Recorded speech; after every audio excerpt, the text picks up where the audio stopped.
اس دنیا میں جنہوں نے بھی اپنی زندگی کو صاف ستھرا بنانے کی کوشش کی کہ ہماری صبح شام کی زندگی ٹھیک ہو جائے، جھوٹ نہ رہے، غیبت نہ ہو، چغلی نہ ہو، حسد ہماری زندگی میں نہ رہے، اور لوٹ کھسوٹ والی زندگی سے ہم اپنے آپ کو بچائیں، حلال اختیار کریں، اللہ سے تعلق کو مضبوط بنائیں۔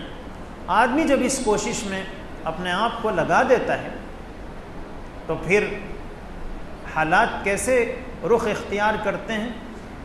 ایک مرتبہ دنیا میں 4 ہی چیزیں ہیں جس سے یہ ساری کائنات بنی ہوئی ہے، ہوا ہے، پانی ہے، مٹی ہے اور آگ ہے۔ ایک مرتبہ مدینہ منورہ میں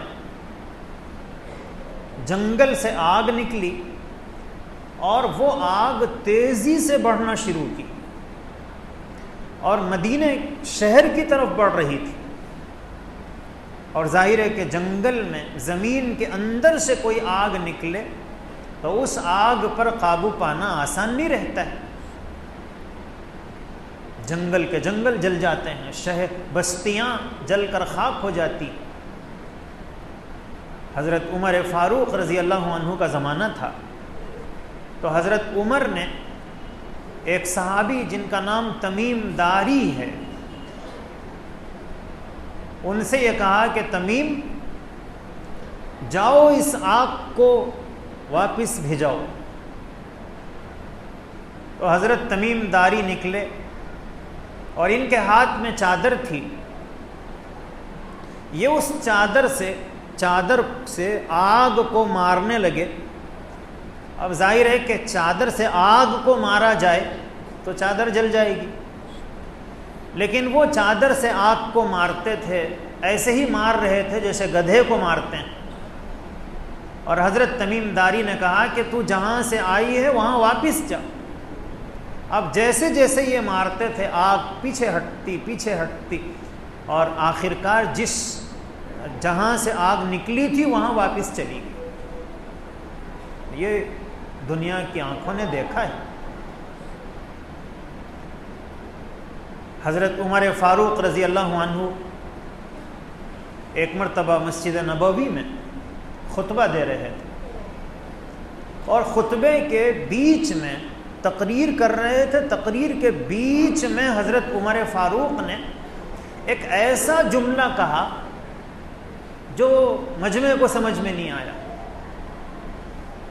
ہوا یہ تھا کہ صحابہ کا ایک قافلہ، حضرت ساریہ اس کے امیر تھے، دشمنوں سے کافروں سے جنگ کے لیے گیا ہوا تھا۔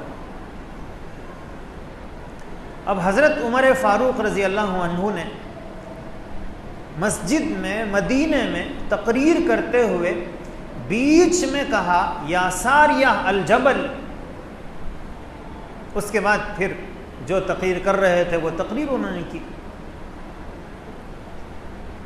تو جب حضرت ساریہ کا قافلہ جنگ سے واپس آیا تو انہوں نے بتایا کہ ہم لوگ دشمنوں سے جنگ کر رہے تھے، لیکن دشمنوں کی ایک ٹکڑی ہمارے پیچھے پہاڑ تھا، اس پہاڑ کے اوپر سے آ کر پیچھے سے ہم پر حملہ کرنے والی تھی، لیکن اس سے پہلے ہمیں حضرت عمر فاروق کی آواز سنائی دی کہ ساریہ پہاڑ کی طرف دیکھو۔ بس اس کے بعد ہم نے پہاڑ کی طرف دیکھا تو ہم دشمنوں کے حملہ کرنے سے پہلے ہی ہم ان کو روکنے میں کامیاب ہو گئے۔ تو جب انسان عمر فاروق جیسی زندگی اختیار کر لیتا ہے تو پھر ہوا کو اللہ اس کے تابع کر دیتے ہیں کہ پھر ہوا بھی اس کے پیغام کو دوسری جگہ پہنچا دیتی ہے۔ جب انسان عمر فاروق جیسا بن جاتا ہے تو پھر پانی اس کی باتوں کو سمجھتا ہے۔ صحابہ نے مصر کو فتح کیا، دریائے نیل مصر میں بہتا ہے اور ہر سال وہ دریا خشک ہو جاتا تھا، پانی بند۔ وہاں کے جو باشندے تھے وہ اپنے میں سے کسی خوبصورت لڑکی کو سلیکٹ کرتے اور اسے دلہن بناتے اور پھر رات میں وہ دریا میں اسے چھوڑ دیتے تھے،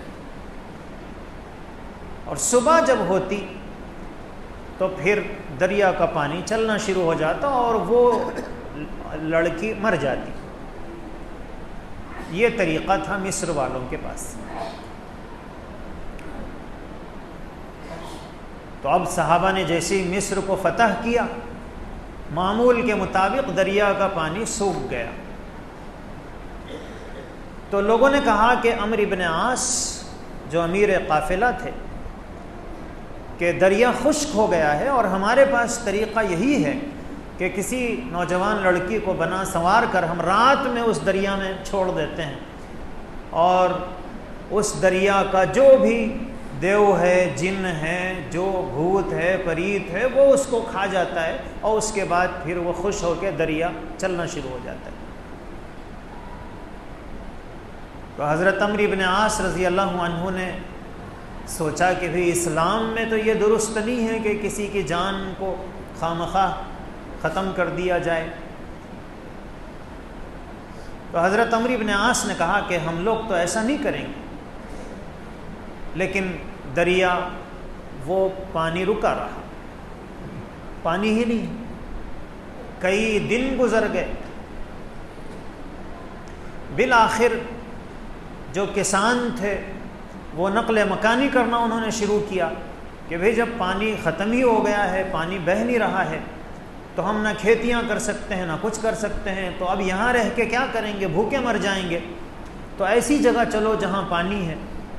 حضرت عمرو بن عاص رضی اللہ عنہ کو جب یہ بتایا گیا کہ کسان اپنی زمینوں کو چھوڑ کر دوسری جگہ جا کر آباد ہو رہے ہیں اور دریا کا پانی ہے کہ بہہ نہیں رہا ہے، بند ہے، تو حضرت عمرو بن عاص رضی اللہ عنہ نے حضرت عمر فاروق کو خط لکھا کہ یہاں یہ صورتحال ہے۔ تو حضرت عمر نے جواب میں ایک چھوٹی سی چٹھی پر 2-3 سطریں لکھی۔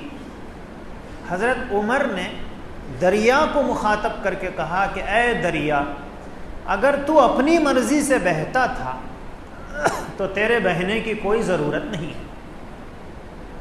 اور اگر تو اللہ کی مرضی سے بہتا تھا تو پھر بہنا شروع ہو جا۔